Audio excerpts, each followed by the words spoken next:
So I do not claim to know anything about the Sherlock Holmes mythos. I understand the broad ideas. Holmes is the world's greatest detective, solving a slew of mysteries, with his partner Watson almost always in tow, with his most famous foe being Moriarty, one of the only men who can match Holmes in intellect. But this series is looking to give viewers his take on Moriarty's backstory, and the story that led to him and Holmes having their fated encounter, as well as turn Moriarty into a viable anime husbando. In this anime, Moriarty is shown to be a gifted orphan, living with his brother Lewis, using his intellect to solve local issues to help make money to support his brother and himself. But he and his brother are adopted by Lord Moriarty, who is looking to create the visual that he's a chivalrous lord, even though he couldn't give two craps about Moriarty and his brother. But young Moriarty, he has a deep hatred for the noble class, actively teaching people how to give the upper class their dues as a consultant for crime. But this is witnessed by Lord Moriarty's oldest child, Albert, who already has a poor opinion of his fellow nobles, especially seeing the mistreatment of the service that his younger brother, William, shows. But Moriarty is able to convince Albert to join his side, helping him realize his plan to end the class system and reform society. The first step in this is to turn William's attempt on Moriarty's life around back onto himself. Then burn the family mansion down with the family inside, adopting William's name and the family's wealth, to fuel their plan to set up the newly dubbed William as the Lord of Crime,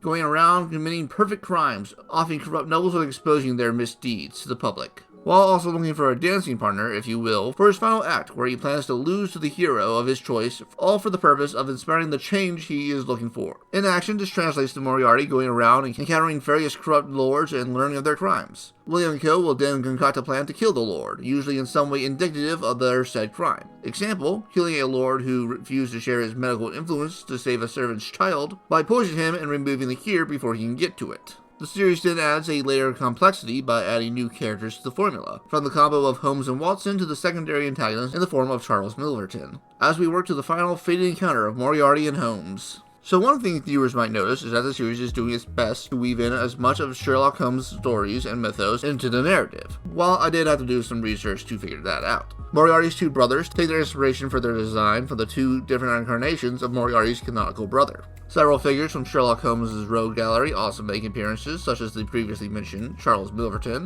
You also have Fred Porlock and Sebastian Morin. You also have side characters from the lore, such as Mycroft Holmes, Mary Morstein, and Irene Nadler. Outside of Holmes, the series also figures out how to weave in references to James Bond and include goddamn Jack the Ripper into the series. So if your interests align with any of those, you'll probably appreciate these references. But as someone who didn't pass that lore check, it did fall a bit on deaf ears. But what I enjoy in the series is the setup to the various schemes Moriarty uses to commit his perfect crimes. These excel best when they're given time to breathe, especially in two-part arcs. Cedar Novitic in episodes 6 to 7, The Study in S in episode 8 and 9, A Scandal in the British Empire in episodes 12 through 14, and lastly The Phantom of Whitechapel in episodes 15 and 16. But some solo episodes, like episode 18, The Merchant of London, can keep pace in their own ways. But these schemes have all the right ingredients, from a hateable prick to fall into the trap to enough working gears and actors to give the setup and the springing of the trap the right amount of flair. But speaking of hateable pricks, that allows me to move to an issue I have with the series. That its villains are kind of just too cartoonishly evil. Like, I understand the name of the game is to paint the nobles as the pricks they generally are, but I think you passed the realm of believability a while ago, especially the lord that hunts the poor in his woods for sport. This affects the series' portrayal of the evil mind that is Moriarty. While his methods are still evil, his targets are far from undeserving. While not a deal breaker, it's something that could have added a stronger element to Moriarty's character, as you question whether Moriarty is living up to his claim of doing the necessary evil to improve society for everyone. But I do think the series is going for a much more positive take on the Moriarty character, painting him more as a man with noble intentions but a messed up method of achieving it, which I'm not 100% sure I like.